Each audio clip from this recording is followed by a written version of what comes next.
Hello विद्यार्थी मित्रों, आज हम कक्षा 8 का विषय विज्ञान पढ़ेंगे, जिसका पहला चैप्टर है फसल उत्पादन एवं प्रबंधन।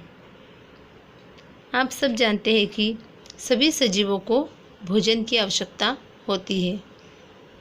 सभी सजीव भोजन से ऊर्जा प्राप्त करते हैं और उस ऊर्जा के उपयोग से अनेक प्रकार के जैविक प्रक्रम करते हैं, जैसे पाचन, श्वसन एवं उत्सर्जन।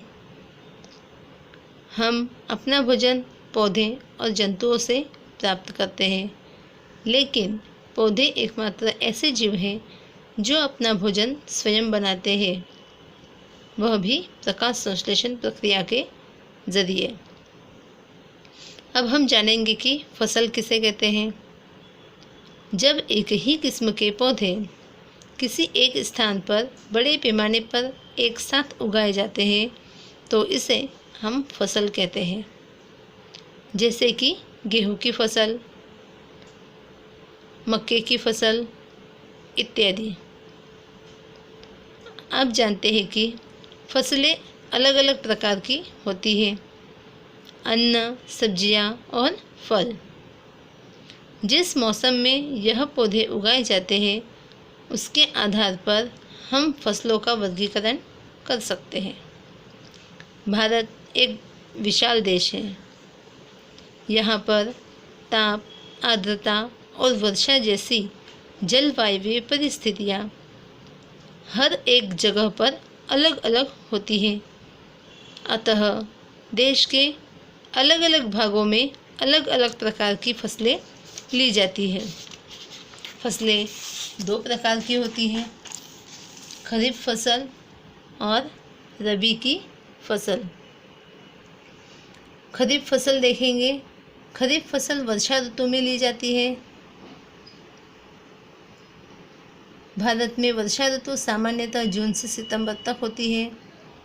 धान, मक्का, सोयाबीन, मूंगफली, कपास, यह सभी खरीफ की फसल के उदाहरण हैं।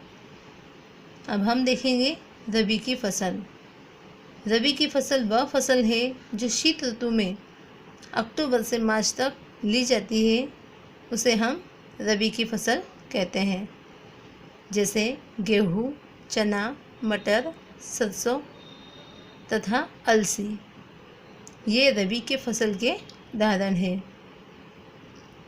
अभी फसलों को खेतों में उगाने से पहले किसान को मिट्टी तैयार करनी पड़ती है, मतलब अनेक प्रकार की पद्धतियाँ अपनानी होती है। तो सबसे पहला कार्य है मिट्टी तैयार करना। फसल उगाने से पहले मिट्टी को तैयार करने मतलब पहला चरण है मिट्टी को पलटना तथा इसे पोला बनाना खेती का अत्यंत महत्वपूर्ण कार्य है। मिट्टी को पोला करने से भूमि में पेड़ पौधों की जड़ें गहराई तक जाती हैं और गहराई में धंसी जड़ें आसानी से श्वसन कर सकती हैं। पोली मिट्टी किस प्रकार से पौधों की जड़ों को सरलता से श्वसन करने में सहायक है, ये देखेंगे। पोली मिट्टी मिट्टी में रहने वाले केंचुओं और सूक्ष्म जीवों की वृद्धि करने में सहायक होती है। यह जीव किसानों के मित्र कहलाते हैं। अपने खेतों में देखा होगा, मिट्टी को रेत कर देखो तो आपको छोटे छोटे जीव मिलेंगे, उसे केंचुए कहते हैं, क्योंकि यह मिट्टी को पलटकर पोला करते हैं और ह्यूमस बनाने का कार्य करते हैं। परंतु मिट्टी को पोला क्यों किया जाता है? आपने पिछली कक्षा में पढ़ा होगा कि मिट्टी में खनिज पदार्थ होते हैं, साथ में उसे में जल डाला जाता है, वायु होती है और कुछ सजीव भी होते हैं। इसके अलावा मृत पौधे और जंतु भी मिट्टी में पाए जाने वाले जीवों द्वारा अपघटित होते हैं। इस प्रक्रम में मृत जीवों में पाए जाने वाले पोषक मिट्टी में नियुक्त हो जाते हैं। यह पोषक पौधों द्वारा अवशोषित कर लिए जाते हैं, क्योंकि ऊपरी परत के कुछ सेंटीमीटर की मिट्टी ही पौधे की वृद्धि में सहायक है।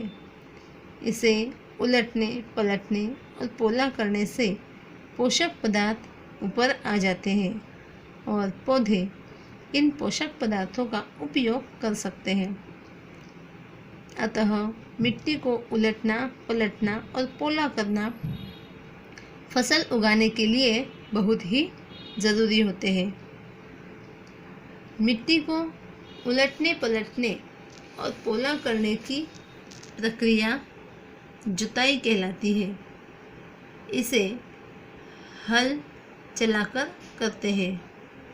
आपने खेतों में देखा होगा कि हल लकड़ी का या फिर लोहे का बना होता है। यदि मिट्टी बहुत ज़्यादा सूखी है तो जुताई करने से पहले मिट्टी में पानी डाला जाता है और खेतों में मिट्टी के बड़े बड़े ढेले भी हो सकते हैं। इन ढेलों को एक पाटल की सहायता से तोड़ा जाता है। बुआई और सिंचाई के लिए खेत को समतल करना आवश्यक होता है। यह कार्य पाटल द्वारा किया जाता है। पाटल के द्वारा जो मिट्टी के बड़े बड़े ढेले होते हैं उसे तोड़कर मिट्टी को समतल किया जाता है। कभी कभी जुताई से पहले खाद भी दी जाती है। इससे जुताई के समय खाद मिट्टी में भली भांति मिल जाती है। बुआई से पहले खेत में पानी दिया जाता है। सूखे खेत में तो हम बीज नहीं बो सकते, इसीलिए बुआई करने से पहले किसान खेतों में पानी डाल देते हैं। अब हम देखेंगे कृषि के औजार। अच्छी उपज के लिए बुआई से पहले मिट्टी को भुरभुरा करना आवश्यक होता है। यह कार्य करने औजारों से किया जाता है। यह कार्य अनेक औजारों से किया जाता है। हल, कुदाली एवं कल्टीवेटर इस कार्य में उपयोग किए जाने वाले प्रमुख औजार हैं। अब देखेंगे हल। प्राचीन काल में ही हल का उपयोग जुताई, खाद, उर्वरक मिलाने, खरपतवार निकालने एवं मिट्टी खुरचने के लिए किया जाता रहा है। यह औजार लकड़ी का बना होता है और 2 जोड़ी बेलों की सहायता से खींचा जाता है। इसमें लोहे की मजबूत तिकोनी पत्ती होती है जिसे हम फाल कहते हैं। हल का मुख्य भाग लंबी लकड़ी का बना होता है जिसे हल शैफ्ट कहते हैं। इसके एक सिरे पर हैंडल होता है तथा दूसरा सिरा जोत के डंडे से जुड़ा होता है जिसे बेलों की गर्दन के ऊपर रखा जाता है। एक जोड़ी बेल एवं एक आदमी इसे सरलता से चला सकता है। ये देखिए, कुछ इस तरह से हल को चलाया जाता है। अब आपने नाम सुना होगा कुदाली। यह एक सरल औजार है जिसका उपयोग खरपतवार निकालने एवं मिट्टी को पोला करने के लिए किया जाता है। इसमें लकड़ी या फिर लोहे की छड़ होती है जिसके एक सिरे पर लोहे की चौड़ी और मुड़ी हुई प्लेट होती है।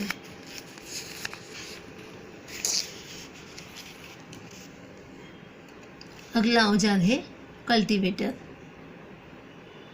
आजकल जुताई ट्रैक्टर द्वारा संचालित कल्टीवेटर से की जाती है।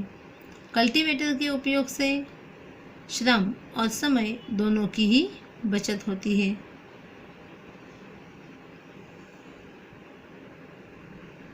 आगे देखेंगे बुआई। बुआई फसल उत्पादन का सबसे महत्वपूर्ण चरण है। बोने से पहले अच्छी गुणवत्ता वाले साफ एवं स्वच्छ बीजों का चयन किया जाता है। किसान अधिक उपज देने वाले बीजों को प्राथमिकता देते हैं।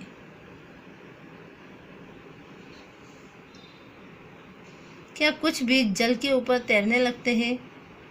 जो बीज पानी में बैठ जाते हैं वे हल्के हैं या भारी?